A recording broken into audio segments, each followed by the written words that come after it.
اللهم لك الحمد والشكر يا رب. يعني تعبنا بمعسكر ما راح هباء منثورة، الحمد لله والشكر يا رب. طلعنا بالمهم، أخذنا البطولة، وإن شاء الله بإذن الله هذا تكون أول الثمار هذه، وبإذن الله إن شاء الله البطولات القادمة إن شاء الله نحصل عليها بإذن الله إن شاء الله. لا والله يعني مجهودنا كله ما راح سدى، وهذه بداية. طبعا كل ما كانت بدايتك أو أساسك كان قوي تقدر تستمر في الموسم، وهذه بداية انطلاقة بإذن الله. يعطيك في عز، مبروك مبروك.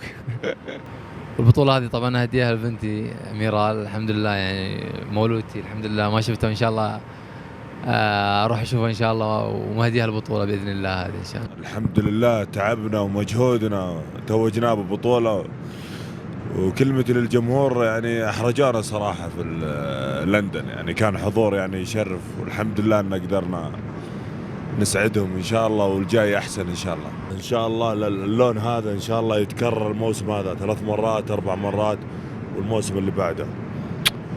شكرا سوبر.